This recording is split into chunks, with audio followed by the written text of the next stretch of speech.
Welcome to my YouTube channel. વિદ્યાર્થી મિત્રો, આજે આપણે ધોરણ 9 ચેપ્ટર નંબર 8 એમાં ચતુષ્કોણમાં સ્વાધ્યાય 8.1નો દાખલા નંબર 5 જોઈશું. શું કીધું છે? સમાંતર બાજુ ચતુષ્કોણ ABCDમાં વિકર્ણ આ BD છે, બે બિંદુઓ P અને Q આવેલા છે. તેના લીધે DP એટલે આ D અને P અને B અને Q કેવું છે? સમાન છે. તો આપણે સાબિત કરવાનું છે. અહીંયા પક્ષમાં લખી દઈએ. શું છે? DP બરાબર BQ આટલું આપેલું છે. સાબિતી હવે નંબર 1 પ્રમાણે કરતા જઈએ. Number 1 APD. APD એટલે આ વાળો ત્રિકોણ થાય અને બીજો ત્રિકોણ CQB. હા, CQB. જો દાખલામાં કંઈ જ નથી, સ્ટેપ બાય સ્ટેપ કરતા જશો તો એકદમ ઇઝી દાખલો છે. નાની નાની દાખલીઓ ભેગી થઈને દાખલો થયો છે. કયો લખીએ સાબિતીમાં? એમાં એક શું છે? ત્રિકોણ APD અને ત્રિકોણ બીજો કયો આપે છે? CQBમાં. CQB માટે લખીએ. હવે જો બે સમાંતર બાજુ ચતુષ્કોણ છે તો લખી શકે. પેલું તો આપી દીધું છે અહીંયા કને. જો DP એટલે આ DP અને BQ સમાન છે તો લખીએ DP બરાબર BQ પક્ષ મુજબ થાય. હવે જો બે સમાંતર બાજુ ચતુષ્કોણ છે એટલે સામસામેની બાજુઓ સમાન થાય તો લખીએ BC બરાબર AD. લખીએ AD બરાબર BC. કેમ? પેલો ત્રિકોણ આ લીધું છે. સમાંતર બાજુ ચતુષ્કોણની સામસામેની બાજુ કેવી હોય? સમાન હોય. લખ્યું આટલું શોર્ટ ફોર્મમાં. સમાંતર બાજુ ચતુષ્કોણમાં સામસામેની બાજુ કેવી હોય? સમાન હોય. હવે જો અહીંયા તમને ક્યાંય ઝેડ દેખાય છે? જો આખું ADP અને પછી અહીંયા આ વાળો આખો યુગ્મ કોણ એટલે આ D ખૂણો અને આ B ખૂણો થાય છે ને. D ખૂણો અને આ B ખૂણો ADP નામ લખીએ એનું. ત્રિકોણ ત્યાં સુધી આવે છે એટલે લખીએ ખૂણો ADP બરાબર QBC. QBC કેમ? અંતઃયુગ્મ કોણ થયું. હવે આ 3 થઈ ગયું. જો આમાં ખૂણો થઈ, આ બાજુ થઈ અને આ બાજુ થઈ એટલે બા મુજબ તો લખીએ. તેથી ત્રિકોણ APD એકરૂપ ત્રિકોણ CQB કઈ શરત મુજબ? બા શરત મુજબ શું છે? એકરૂપ છે.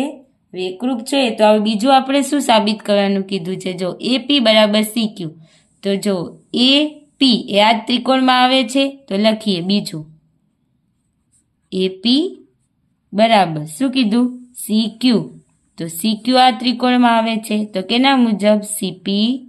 CT મુજબ. પરિણામ નંબર 1 આપી દઈએ.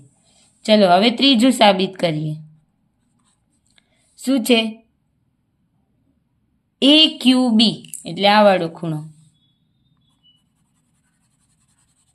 AQB અને બીજું CPD આ વાળા ખૂણા AQB અને CPD એ બે ત્રિકોણ લેવાના. લઈએ અહીંયા ત્રિકોણ કયું? AQB અને ત્રિકોણ કયો? CPD. આ વાળો ત્રિકોણ અને આ વાળો ત્રિકોણ લઈએ. હવે એમાં આપણે આપેલું જ છે બે બાજુ કઈ છે? જો કયું છે? BQ તો લખીએ BQ બરાબર DP થાય છે ને. એમાંય આવે છે આ બાજુ લખીએ BQ બરાબર DP પક્ષ મુજબ. હવે આ AB અને DC સામસામેની બાજુ થાય ને તો લખીએ AB બરાબર DC. કેમ? સમાંતર બાજુ ચતુષ્કોણની સામસામેની બાજુ.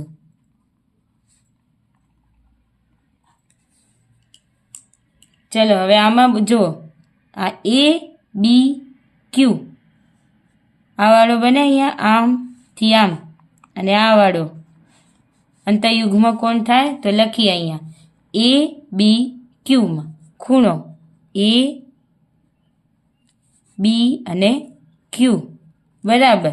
અહીંયા લખીએ PDC ખૂણો PDC. કેમ? અંતઃયુગ્મ કોણ.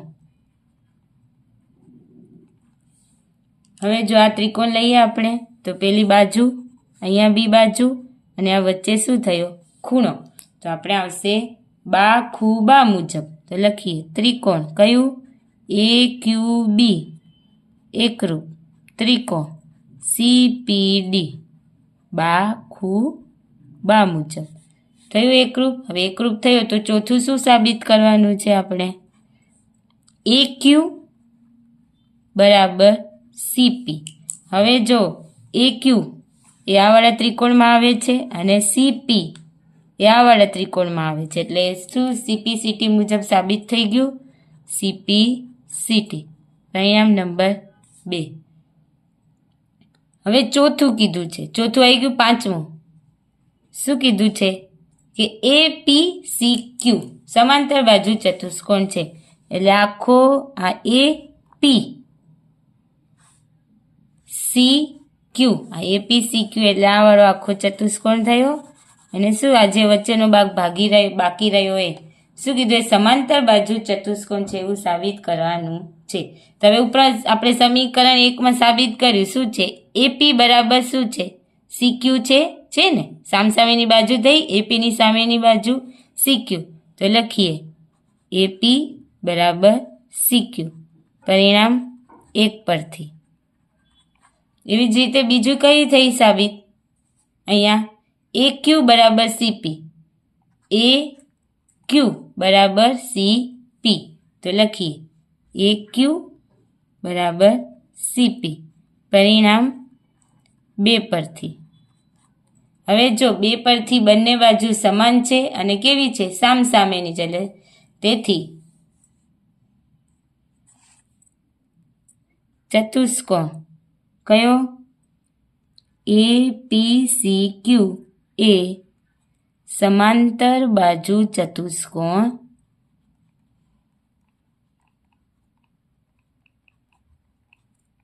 છે. કેવો છે? સમાંતર બાજુ ચતુષ્કોણ છે. જે આપણે 5 એ 5 કીધા હતા એ અહીંયા સાબિત થઈ ગયા.